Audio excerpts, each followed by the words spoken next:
اور ایک حدیث میں رسول اللہ صلی اللہ علیہ وسلم کا ارشاد گرامی ابو درداء کی روایت سے ہے، وہ جامع ترمذی وغیرہ میں، اَيَعْجِزُ أَحَدُكُمْ أَن يَقْرَأَ كُلَّ يَوْمٍ ثُلُثَ الْقُرْآنِ،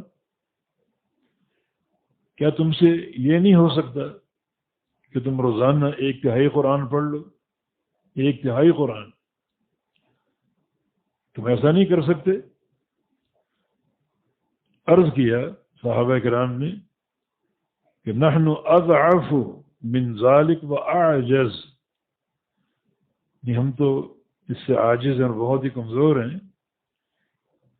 16 قرآن یعنی 1/3 قرآن کا معنی 10 پارے روزانہ پڑھنا بہت مشکل عمل ہے، ممکن تو ہے لیکن مشکل ہے۔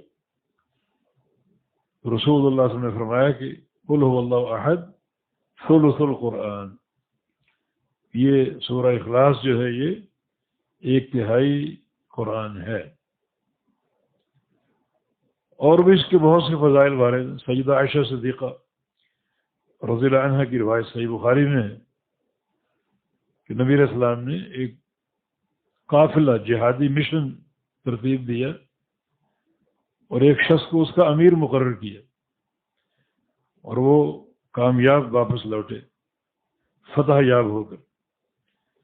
تو نبی علیہ السلام نے صحابہ سے امیر کی رپورٹ طلب کی، وہ کیسے تھے، انہوں نے کس طرح تمہیں چلایا اور تم سے کام لیا۔ تو صحابہ نے بہت تعریف کی، اور اس کی دلیل یہ کہ کامیاب لوٹیں۔ لیکن ایک عمل ہم نے بڑا عجیب محسوس کیا، دوران سفر جب بھی جماعت کرائی تو قرأت کا اختتام سورہ اخلاص سے کرتے تھے، قل هو اللہ احد۔ فرمایا کہ پوچھو اس نے ایسا کیوں کیا؟ تو اس نے 2 وجوہات بیان کی کہ انی احبها، مجھے اس صورت سے محبت ہے، اور ساتھ یہ کہا کہ لأنها صفۃ الرحمن، اور کیونکہ یہ صورت رحمان کی صفات پر مشتمل، جو اس صورت کا موضوع ہے وہ رحمان کی صفات ہے،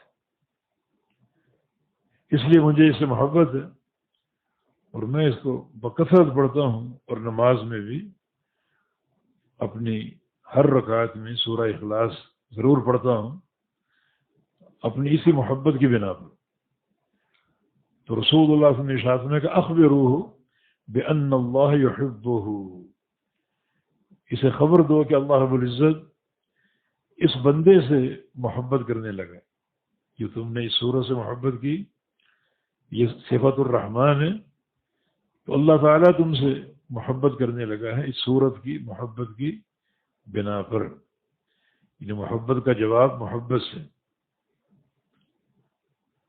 اور وہی محبت کرنے کو جی چاہتا ہے، اگر محبت کا جواب محبت سے نہ ملے، جیسے یہ دیوار، کوئی کہے کہ مجھے دیوار سے محبت، کیونکہ دیوار آپ کی محبت کا جواب محبت سے نہیں دے سکتی۔ ہاں پسند ہے، اچھی ہے، خوبصورت ہے، لیکن محبت نہیں کہہ سکتے۔ محبت کا لفظ وہیں استعمال ہوگا جہاں محبت کا جواب محبت سے ملے۔ اللہ تعالیٰ محبت کرتا ہے،